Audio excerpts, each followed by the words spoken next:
Taylor Decker's on my All-22 fantasy team. Stop. They don't care. So the strategic component to this game is through the roof. Your predictions, right? Your forecasting in fantasy football into how good is this player?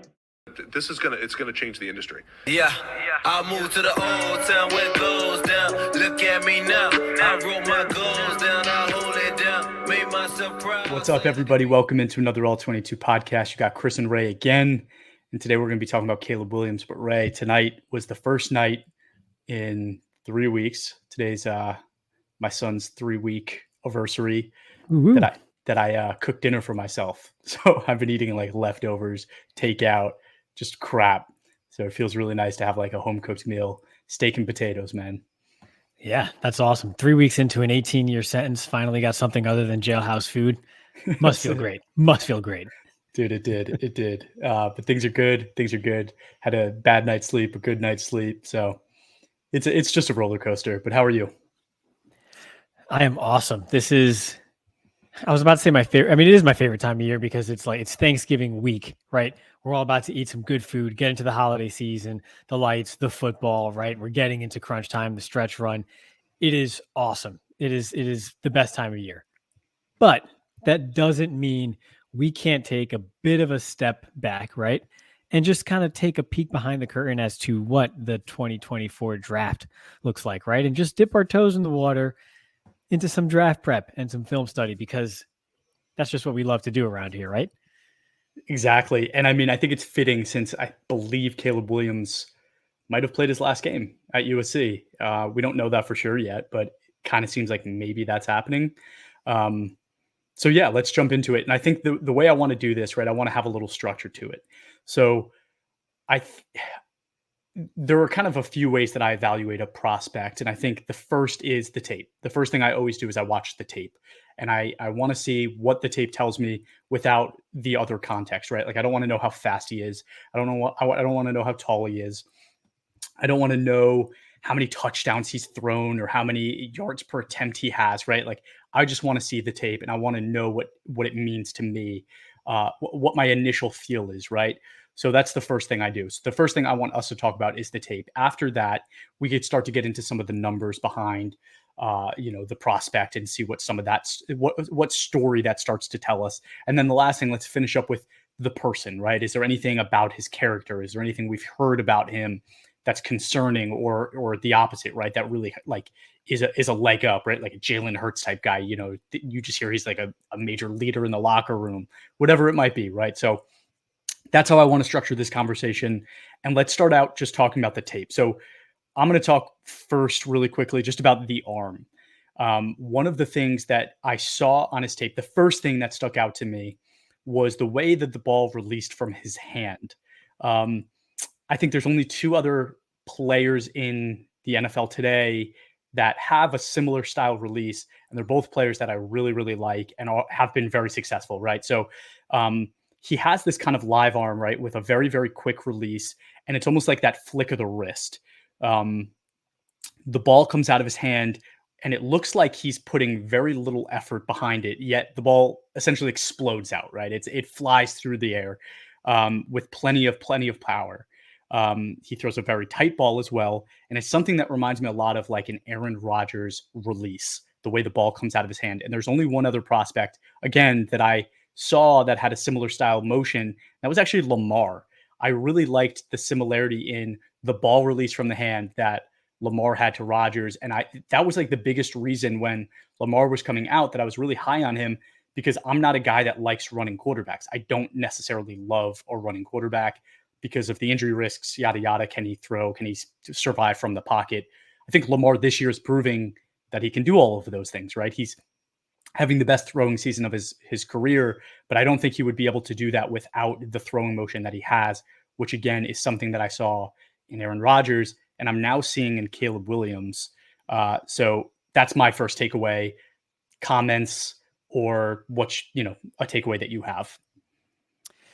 Yeah, I actually wrote down a twitchier Matthew Stafford when it comes to throwing the ball, because he has that just live, crack of the whip, balls out of there, and it just flies off the fingertips there.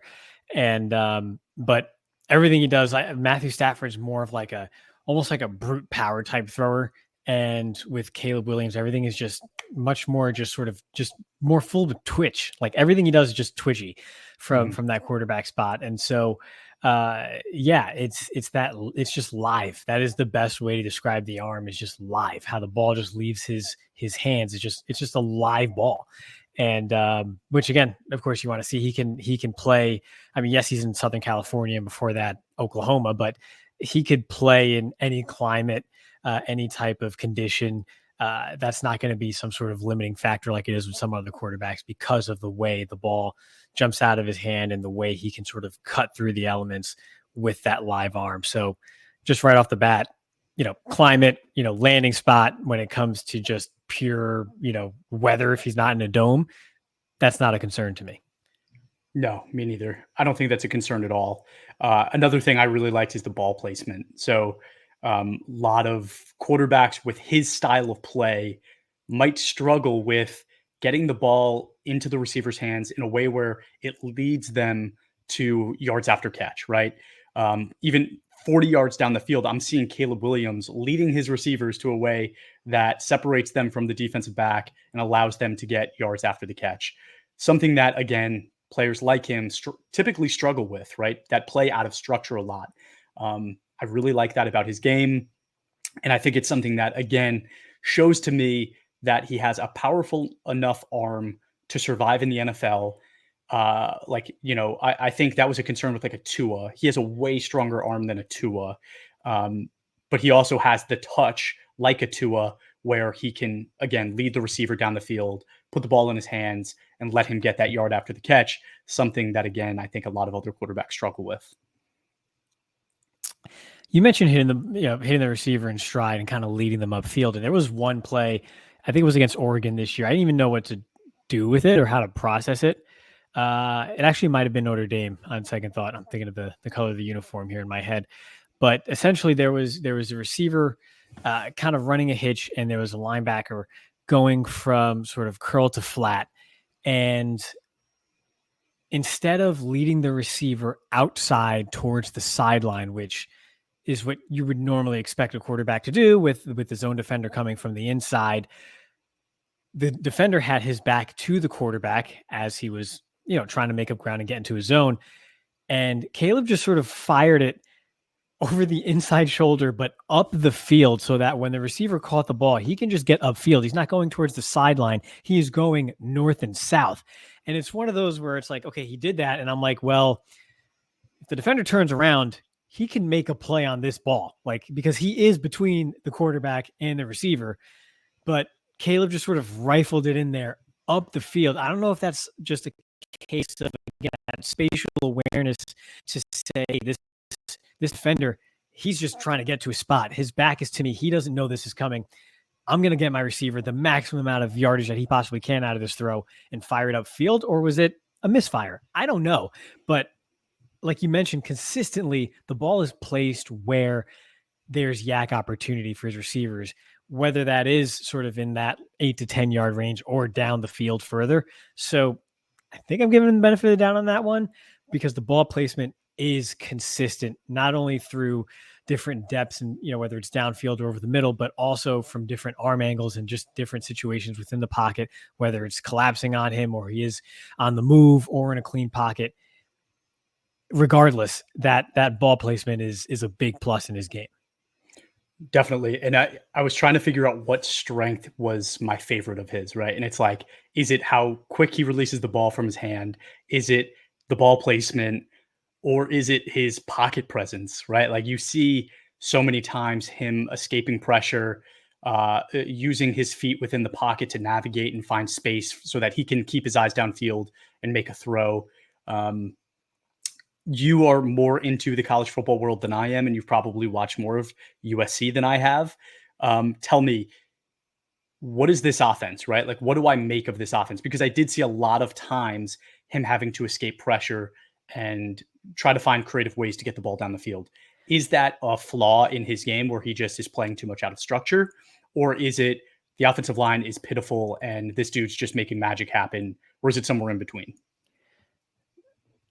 Okay. I could go into rant territory here, but I'm gonna try to stay in the lane here a little bit and color. I don't in know if I the want lines. that. Like rant if we need to. I'll get there. I mean, it's coming regardless. This episode, Okay. I mean, it's coming. But the offensive line is bad. The offensive line at USC is bad. When people think of bad USC, especially in 2023, of course, their mind goes to the defense. And yes, the defense is historically awful, inexcusably awful for a program like USC. Like, absolutely no excuse whatsoever to be that bad. But the offensive line is also very bad. So going into this exercise, right? I've watched USC. We've all watched USC. We've seen Caleb Williams last year and this year.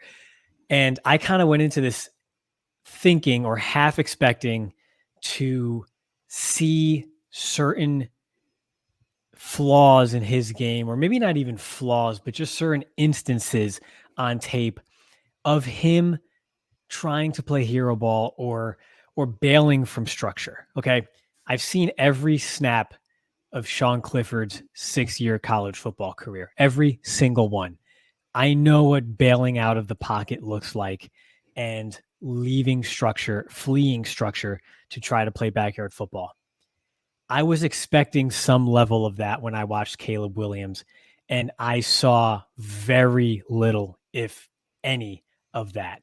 Every time he went into like hero mode, it was triggered by either the protection breaking down or all of his options just not being available within the structure of the play. And then from there, he's buying time and going into scramble drill and seeing if someone can break open downfield or running it himself.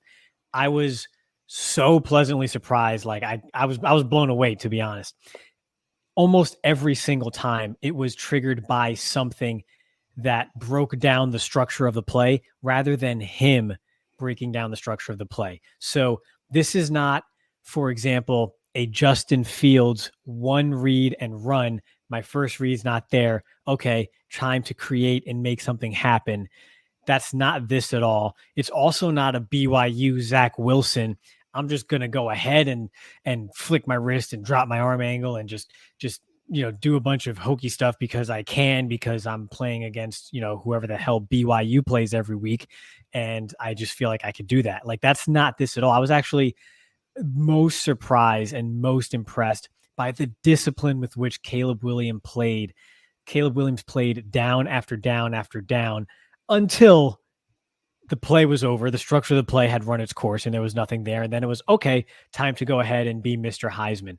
I can't emphasize enough how within structure he actually is when the play starts and when the play develops. So there's going to be chatter. There is chatter right now that you mentioned he's played his last game. For the most part, we assume that he's not going to play in the Holiday Bowl or wherever USC goes when they're 7-5 on the season. And so now people are starting to say, oh, well, USC, they kind of, they underachieved. They have the Notre Dame game in their head. They see the highlights, or the lowlights rather, of some of those interceptions and turnovers. And you start to hear the chatter about, oh, is Drake May sort of ascending into that top spot? Is Caleb Williams dropping? I expected to see some of that, and Caleb Williams and Drake May rather will have to have the best tape out of anyone since Andrew Luck to even consider that as an option, because the trigger for Caleb Williams' improvisation was almost always the structure of the play having run its course and nothing being there, and not anything else that could be interpreted as or perceived as bailing from a clean pocket, or not trusting his eyes, or being fooled by coverage into doing something that wasn't there and then having to improvise from that. I saw hardly any of that. I was so blown away by this, to where, like, if this guy ran a 5.5 instead of a 4.5, this guy would still be a top end quarterback because of how he plays within structure. I also want to say, I think the offense was almost too quarterback friendly, because there was so many different, bubble screens and and delayed screens and such, which is great. Those quick passes, I get it. It's college, it's Lincoln Riley, it's the spread. You're in the Pac-12, I get it. But every time I saw one of those, it was almost like it was holding Caleb Williams back because he could process everything downfield, front side to back side, and so forth, to where I didn't want to see him just grip it and rip it to the field side hitch, because he's one of the few quarterbacks in college who can make that throw, and that's what the defense usually gives the offense anyway. So yeah, I don't know. I could go on, but to make a long story short, this is not someone who bails from structure or has a problem playing within structure. I did not see that hardly at all. Okay. Well, like from the times where he had to bail and kind of improvise, I'm comparing him to guys like Rodgers and Lamar already, but the bailing from structure and what he's able to do out of structure is very Patrick Mahomes. Like you see that, right? He has pressure, he bails out of the pocket. He has pressure coming at him. He keeps his eyes downfield, and he's able to manipulate the defense in a way that he gets his receiver open, and he still manages to flick his wrist, get the ball out powerfully enough to the guy that he, intends to make a big play. He's doing that consistently.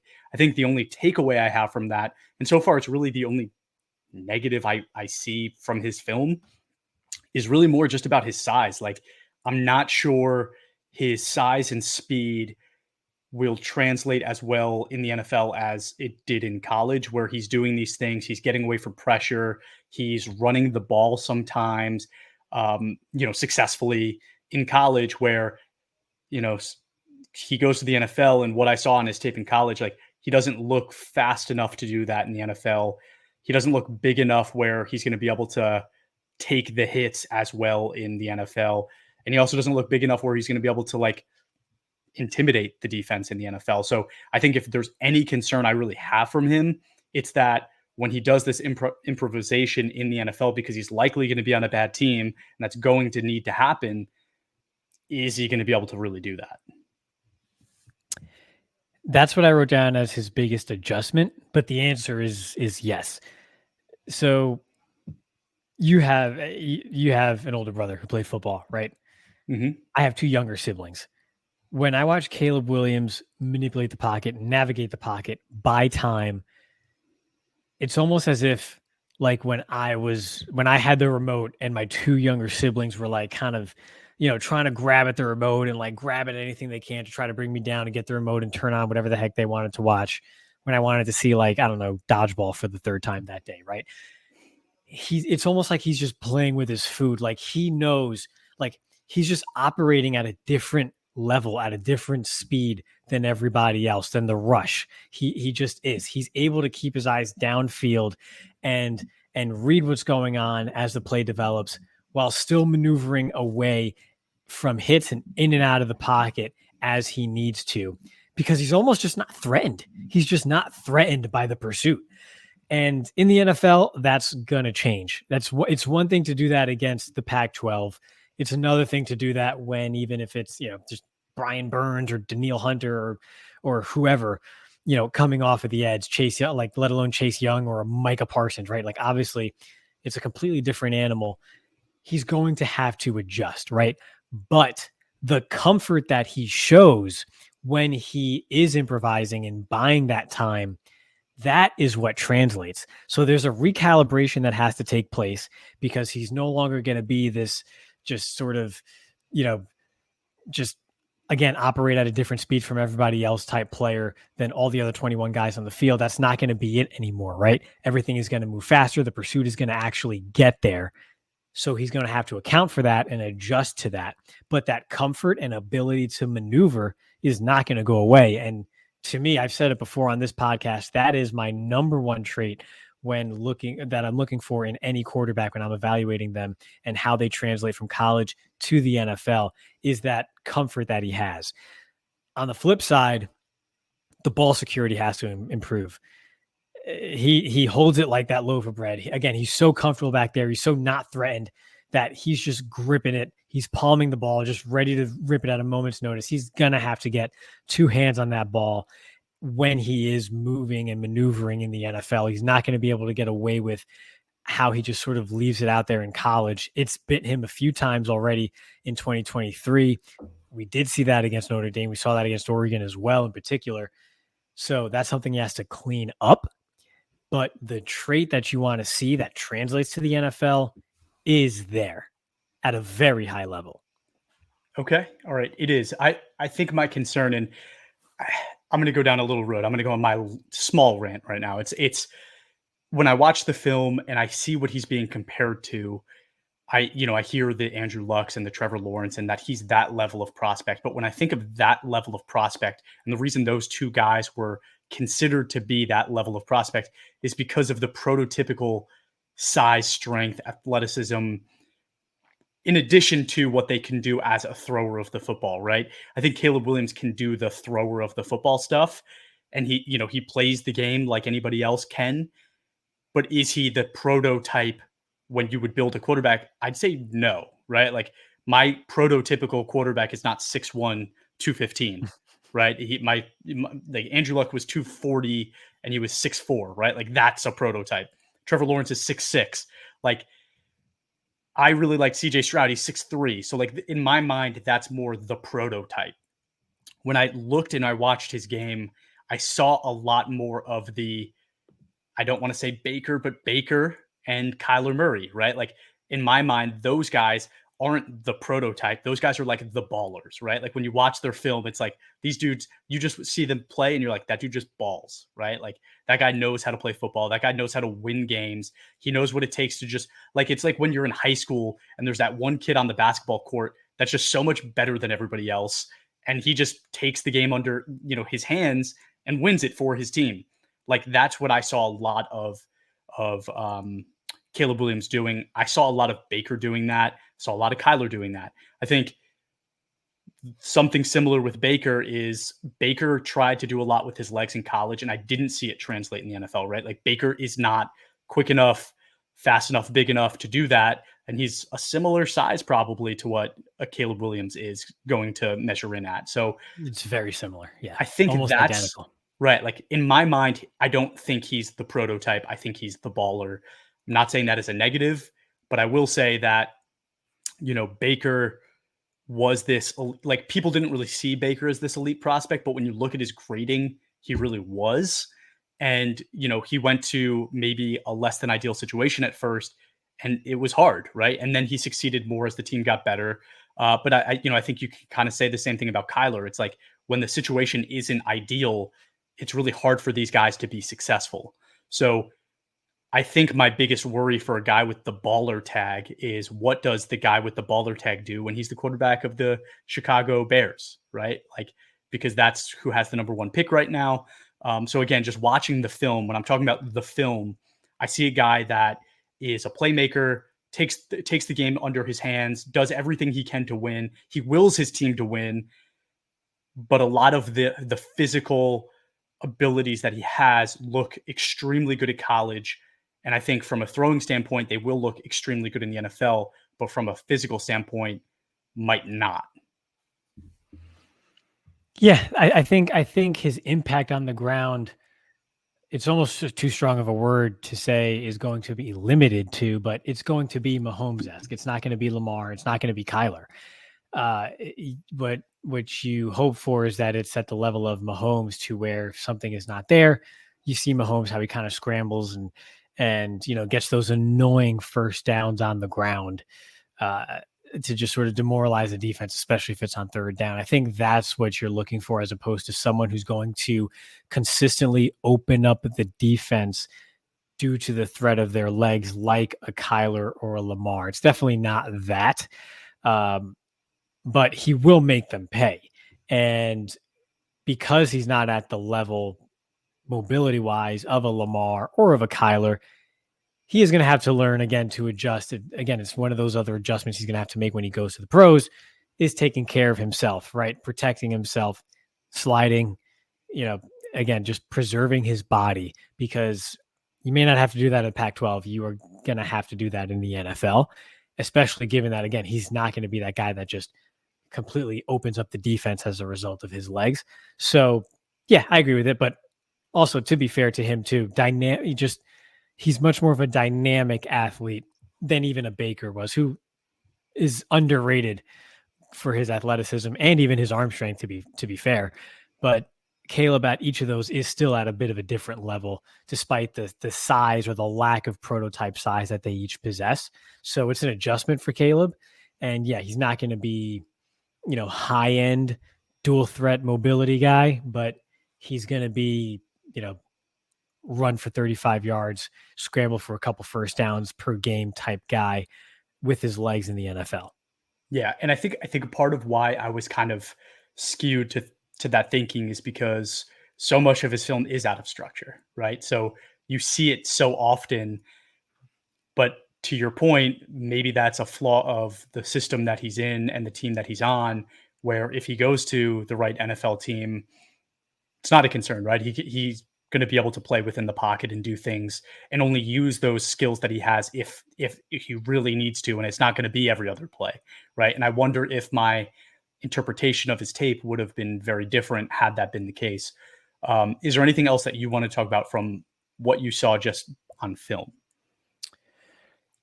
Let's see what I got here. I'll try to go through the bullets quickly. I think we hit on pretty much all of them. I got my Caleb Williams file. The good: pocket presence, quick processor, goes through progressions. I wrote down side note against Stafford, hit a backside dig versus what looked like a cover 6. It was his third read after the front side was not there. And instead of bailing, hit that backside route over the middle. So again, not someone who, hey, play's not there, I'm just going to run. He will go through all of his progressions, and it shows on tape.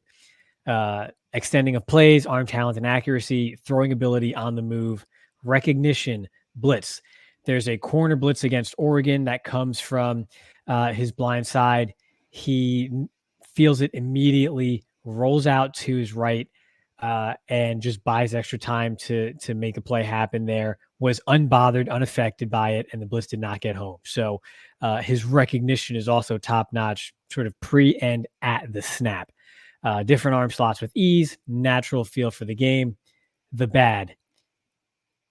Before you jump into the bad, let's talk about the good. Stop right there. You hit on 2 points that I didn't, and I think I almost took it for granted because it was so easy for him in his film, and that's the going through your progressions, right? There's not a lot of college quarterbacks that do it like him, but because he does it so well on every single play, yeah, I think I took it for granted. So I'm glad that you brought that one up. Yes, there's tons of evidence of that in his film.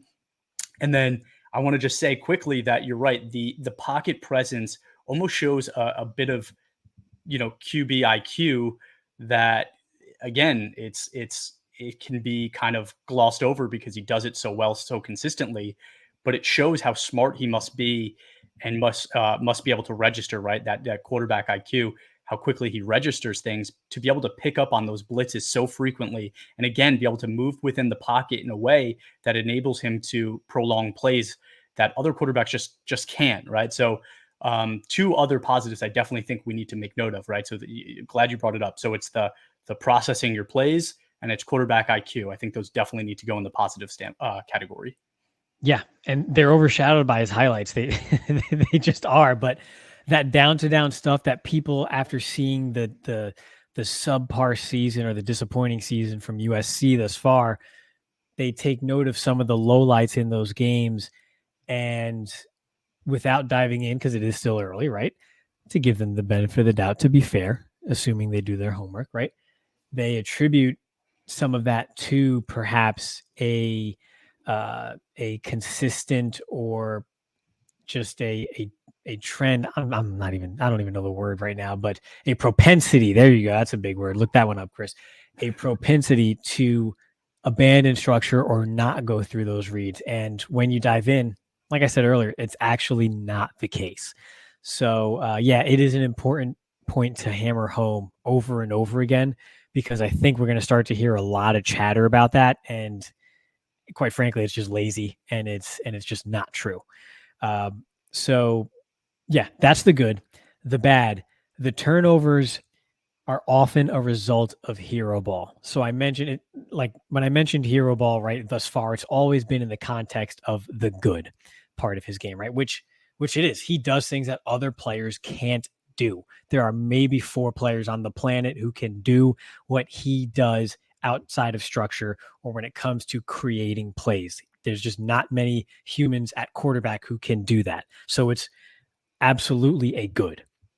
But with that, of course, is the bad, which is when it doesn't work out, right? So, for example, Notre Dame, I believe it was the first interception. He's rolling out to his left. He's got sort of defenders at his feet. There's the play is just kind of naturally flowing to the sideline. He kind of leaves his feet as the rush is getting to his legs and tries to fit the ball in a window that's just not there. And it's picked off. It's a bad interception. Should have been a throwaway or just an eaten sack and live to fight another day. Instead, he tried to play hero ball and got burned. So the hero ball does burn him, but it is not a result of abandoning structure or not playing within structure or going through his progressions. If you watch the play, he went through the progression of the play. And then when nothing was there, as things broke down, he just did what he does, which is create and try to make something happen. So the hero ball can absolutely be a negative, but it's a matter of, again, what's the root of that? And the root of that is not a lack of ability to play within structure or progress through his reads or a propensity to be fooled by coverage that then baits him into making these throws or, bailing the pocket and then trying to make something happen. That's not what happened. It's just that things broke down because sometimes plays just aren't there. And someone with his ability is not conditioned to just saying, all right, time to just throw it away, hammer it into the dirt, fire it at the feet of the closest receiver, what have you, and move on. That's just not his DNA right now because it's never had to be his DNA. So that's something that's going to have to be adjusted and recalibrated for in the NFL because you're not going to take away that hero ball. It's what makes him great. But he's going to have to get conditioned to what kind of plays he can make when he is outside of the pocket and when the rush is closing in on him and what type of plays he can't because the windows are smaller, the defenders are quicker, and those plays are just not open for as long as they are. So that is the bad or the needs improvement to his game when it comes to the outside of structure element to his performance. I mentioned ball security already. Plays kind of fast and loose when he's rolling out of the pocket, making those spin moves. Even when he turns his back to the defense, dude, put two hands on the ball. There is no need for you to have one hand on the ball when you're not even looking at the defense because you're trying to spin out of a rush from your blind side and, escape the pocket and see what else is downfield once you reset. Keep both hands on the ball. The last negative that I have is we'll sometimes take a deep shot one-on-one when the safer throw is available. However, he will not neglect his check down if there are no other open options. So it's more so just a propensity to sort of take the shot when he has one-on-one versus here's a guaranteed 7 yards. You get away with that more in college because that's more likely to go in your favor, either through a completion, especially when you consider his ball placement, or when you consider the fact that, again, defensive back play is not quite as polished, especially in the Pac-12. In college football. So there is a higher propensity to get some, just a pass interference penalty, get the 15 yards and a free first down and move on to the next play. It's not going to be quite that easy in the NFL. He's going to have to sort of, again, recalibrate and move more towards that. Hey, I'll take the easy 5 to 6 yards here, depending on game script and game situation, of course, then taking the deep play just because it is, quote unquote, one-on-one coverage. So those are the three negatives that I have to his game. If we want to stop there and talk about those even more before we go into anything else. Yeah. I mean, I think it's kind of a flaw of the NFL today. And I don't know if there's a good way to fix it, right? I'm not saying there is. But the way the NFL draft is currently structured, right? It's the worst team gets the best pick. And when you have a guy like Caleb Williams, a guy like Kyler, a guy like Baker, where they are this baller type player, and you talked about they tend to play hero ball, right? And they tend to put the team on their back and do everything they can to win. When you're on a team that's the worst team in the NFL, you're doing that a lot, right? And that leads to turnover. So you're saying that these are things that he needs to fix. And I think my concern, and again, it's a flaw of the way the NFL does it, is he's going to go to a team that it's going to be very difficult to get away from that type of football. So that concern to me is a real one, right? It's how many years are we going to have to wait before he kind of turns into something worth, investing in from a fantasy perspective in All-22, where he could grade high enough, right? Um, One positive I'll say, right? So Chicago being the team with the number one overall pick, likely will take him at one, right? And it's not that they have to trade multiple years of assets to go get that player. I think my biggest concern with like a Bryce Young is they traded multiple years of first round picks to get him. The situation is not good. It's not ready for to insert your franchise quarterback. So it's really hard for that franchise quarterback to develop. The Bears don't have to do that. So Caleb Williams could step in. If there are flaws on that team, they can still go and invest assets into fixing those flaws year over year.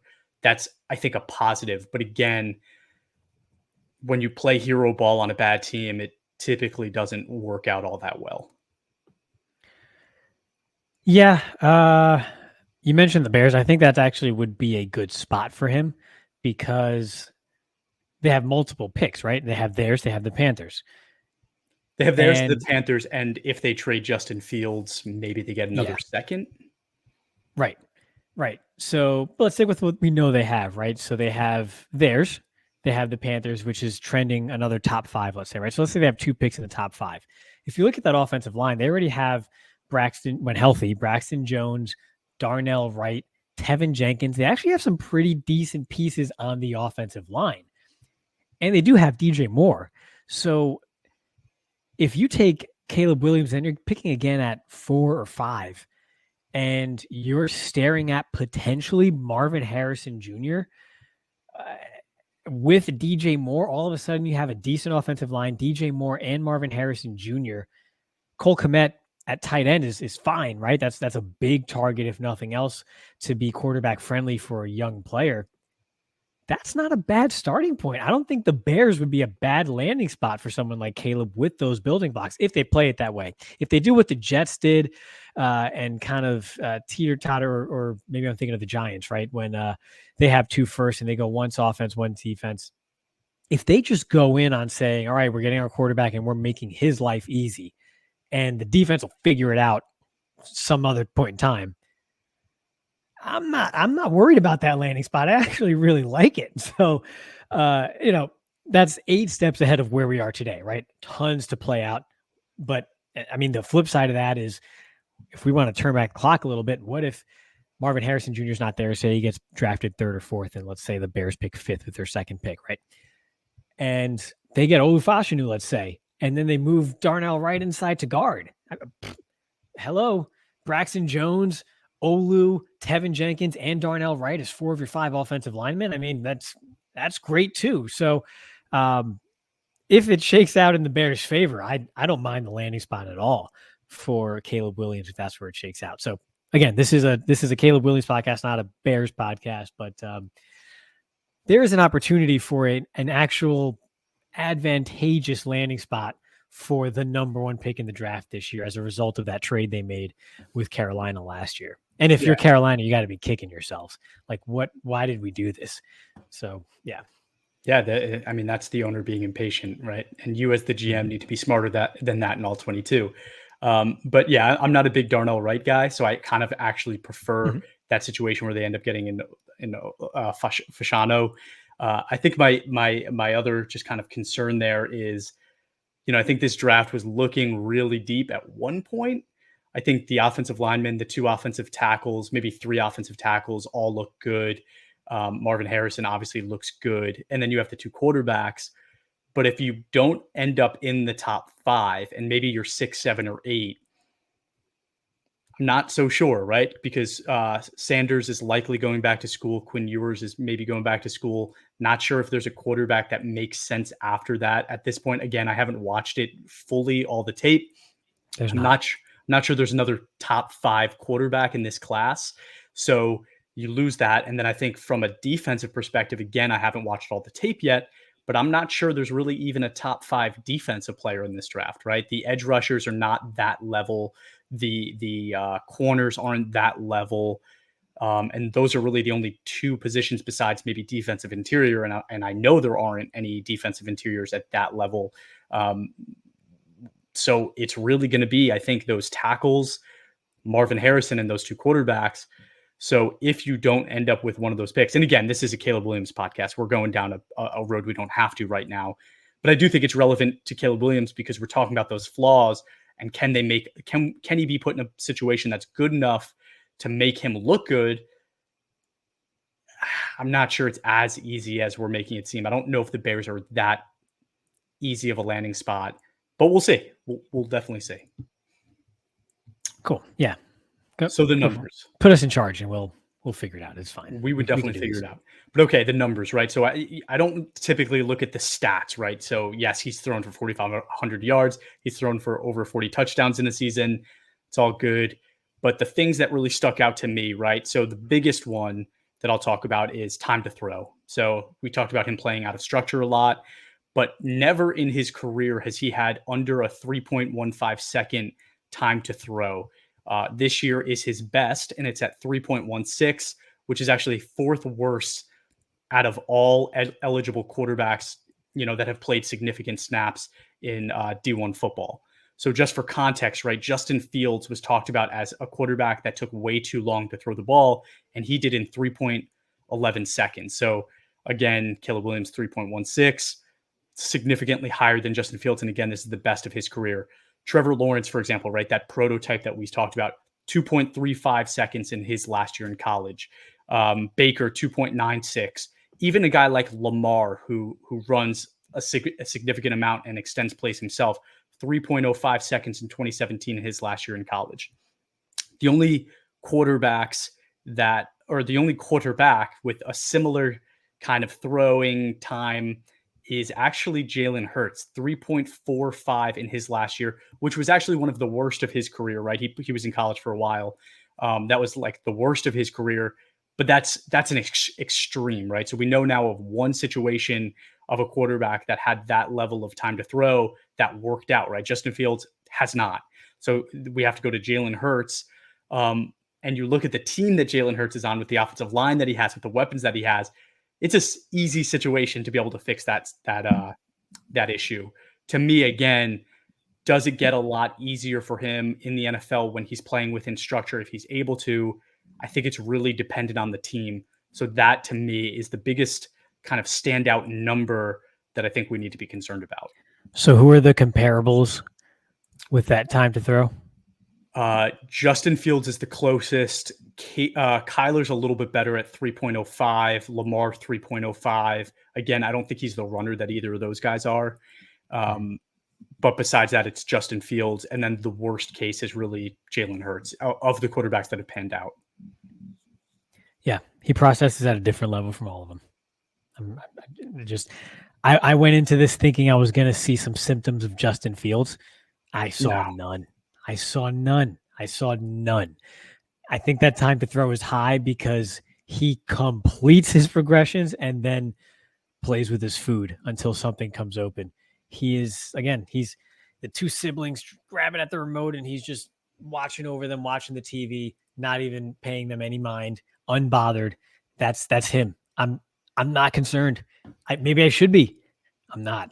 I didn't see anything that concerned me. And I went into this with Justin Fields in mind in particular, because I thought that might be a name that comes up a lot when people sort of at first blush sort of go to some different comparisons to, hey, playmaker, big arm, but hasn't exactly worked out. Lots of highlights, seems to be out of structure. So I went in with, is this going to be Justin Fields? And he is not.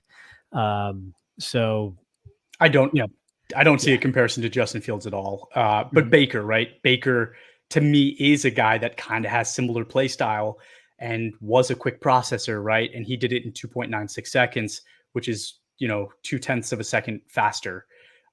So again, a little concerning, but one thing to keep in mind there too. Yeah. Just to your point about Baker, same offense, same college coach, Lincoln Riley offenses. Mm-hmm. So that's also just a part of it too, is it's a part of it is that offense.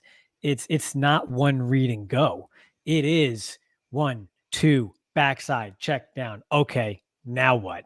they're going through the full progression, play to play. I mean, outside of the screens and the, hey, you got numbers here, throw the quick out, we mentioned those a little earlier too.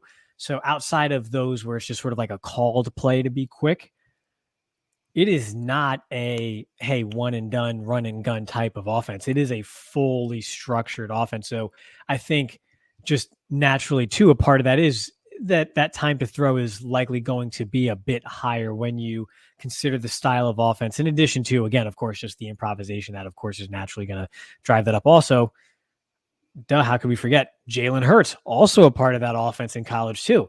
All three of those guys under Lincoln Riley. So again, I think, yes, trend. I think the trend here is the offense. So Okay. the offense, and they're all sort of play extenders, and they're all right in their own right too, which again, Ballers. that's the guy that Lincoln Riley targets. That's his type. The baller. Okay, so moving on from there, I think, the big time throw rate, he had 27 big time throws. That's fourth best in all of college football this year. Not a concern at all. That's really exciting. And he doesn't turn the ball over that much. So yes, it is higher than maybe you'd like it to be, but it isn't like significantly bad when you look at how it compares to other college quarterbacks. It's fine, right? Those numbers all are good. His average depth of target, all 3 years have been over 9 yards per attempt, which again is like great. It's really good. Anything over like 7-8 yards is good, and then doing it over 9 is very good. And then I think the other thing is this year, I'd say that his turnover worthy play rate, although not bad, is a lot higher than the other guys that are being considered as the top quarterbacks in this draft. So 3.6% for Caleb Williams, which again isn't awful. And then other guys like Drake May, Shador, Michael Penix, JJ McCarthy, they are all under 2. So it is a significant jump from the other guys, but it's not something that really stuck out to me as like a major concern. Yeah, when Michigan plays good football teams, they don't even want JJ McCarthy to throw the football. I mean, they played Maryland this past weekend. The game got tight, and they didn't want JJ McCarthy to throw the football. Threw the ball once in the second half against Penn State. JJ McCarthy's not in this same league. It's just not. And I mean, that's pretty much all I got to say about that. The turnover worthy plays, naturally, given his style, is going to be a bit higher. It's just what it is, right? Some of those freaking turnover worthy plays turn into 40-yard completions. That's just another thing too. So yeah, it's just a natural part of his style that you're going to have it a bit higher than the norm, than those other good players. Another part of it too is that defense, we talked about it, is historically bad. A lot of times when I studied Caleb, not just watched, but more so really studied, I noticed that a lot of those riskier throws were made and came once they fell behind by more than one possession. They knew they had to sort of really make it up quick because that defense was not going to hold. If you fall down, if you trail by more than 10 points with USC's defense, you have to score every other time you have the ball, because you can't expect them to get more than 1 or 2 stops for an entire half of football, because that's just how that defense is.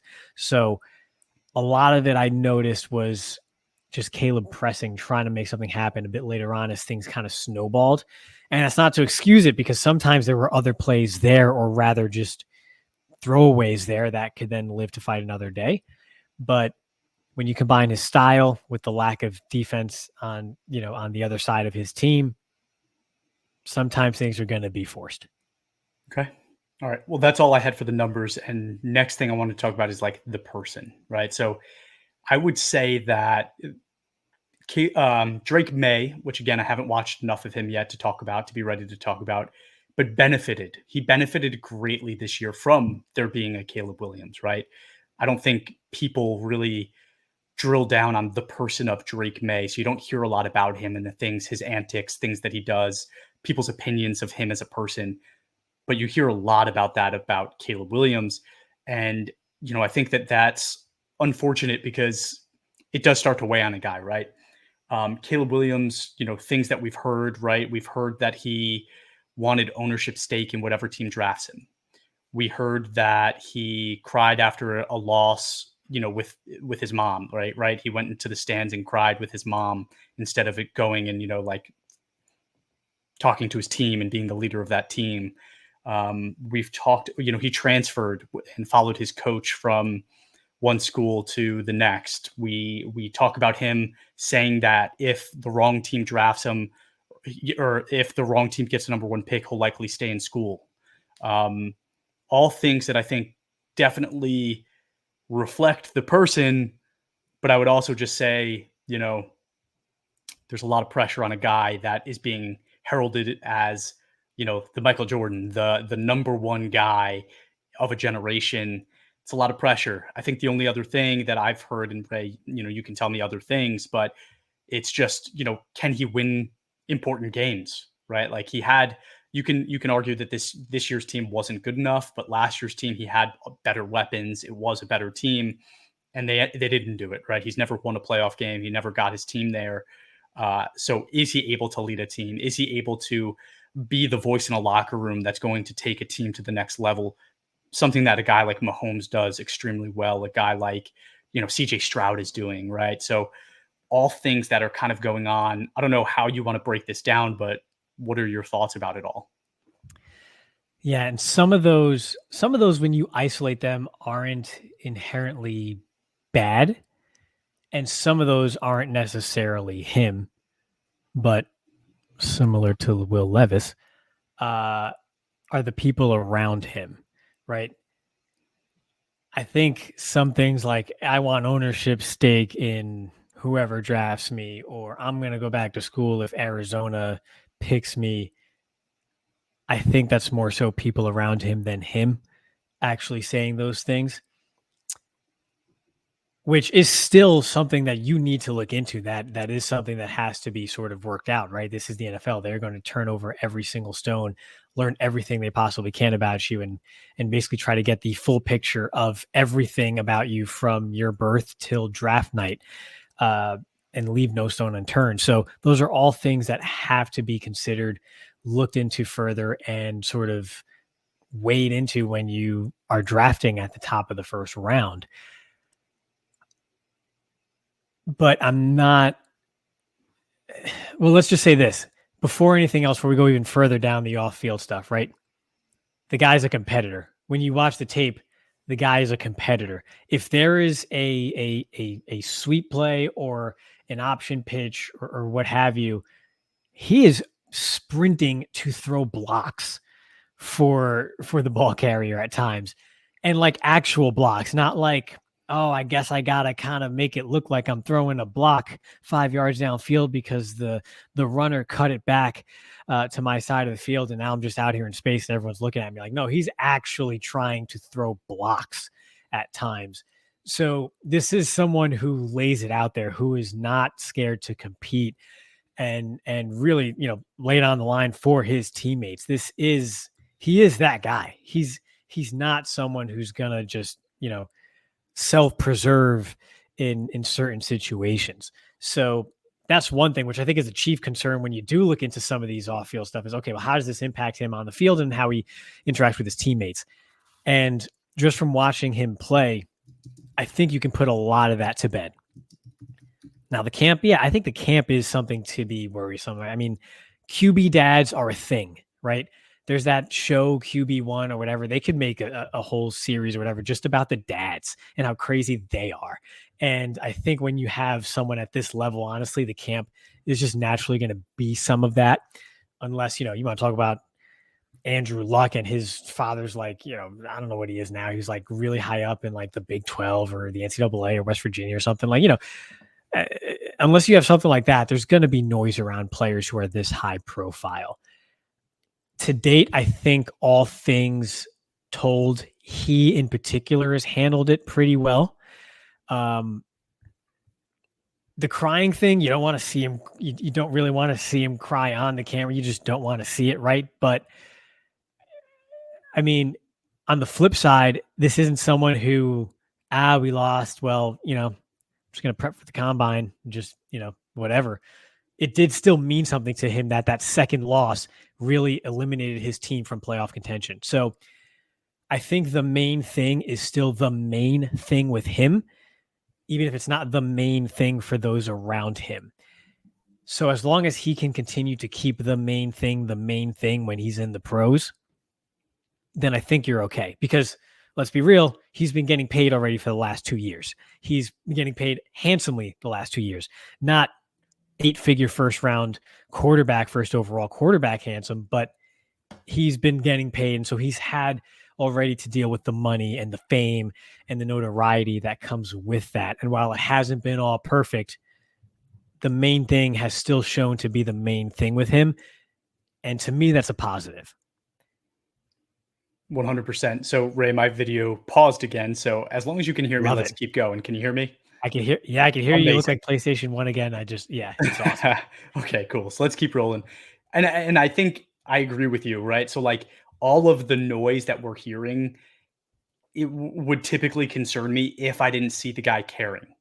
But you're right. He cares. He cares a lot for what he's doing. He cares about his teammates.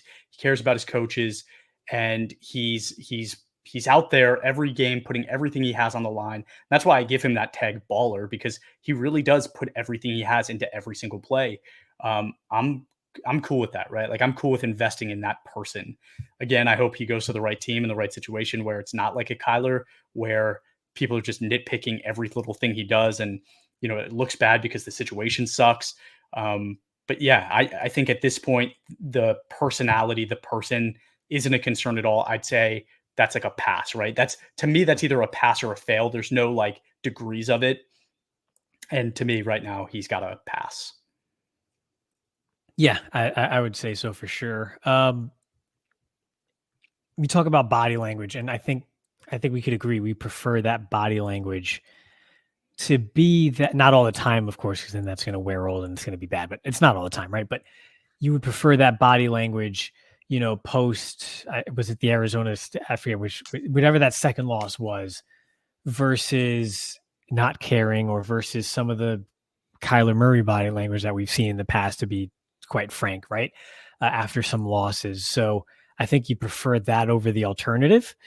And yeah, I'm not even sure if this is a negative or a positive either, but to just put it this way, if Caleb Williams had his way, there would be some other high-end first-round picks, or projected first-round picks rather, that would be playing with him at USC this season that he tried to broker in the offseason. I'm not sure if that's good or bad, but it's something. It's there. So just something to note. But I think overall, I'm more so concerned with, or would just look more into his camp than him.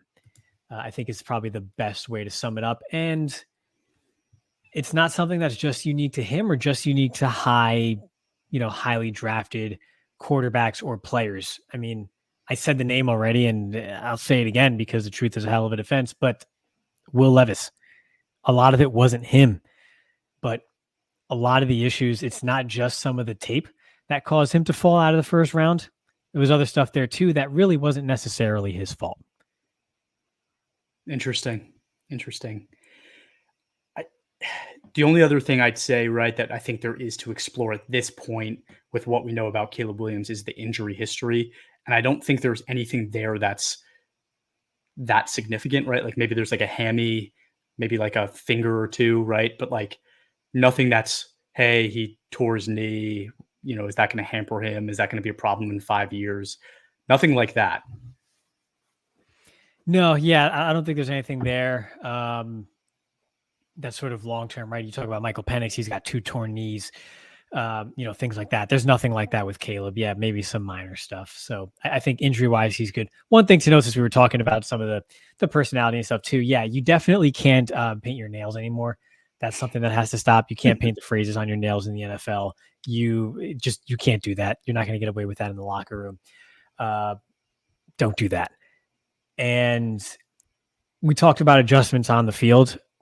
Part of the adjustment off the field, probably off the field, let's say, again, is to this point, he has been able to dictate everything around him, right? Whether it's, yes, obviously his college recruitment as the number one guy, everything being offered to him by everybody and having his pick of the litter, and then being able to follow his head coach over to USC. And like I mentioned, trying to broker some additional players going over to him for the 2023 season at USC as well, right? He's no longer dictating. He has to learn to not be the dictator anymore. He's going to be the newbie, the rookie, the young guy. He's not the one calling the shots anymore when he first steps onto the NFL field or into an NFL locker room. So that's something he's going to have to adjust to. But again, that's not unique to Caleb Williams. It may be to a higher degree because of his profile than even some of the other top guys that have come out in recent years, but it's not unique to him and his specific situation. The only way I could see that maybe continuing, and you tell me if this is crazy or not, but I've heard rumblings about Lincoln Riley being a head coach in the NFL at some point.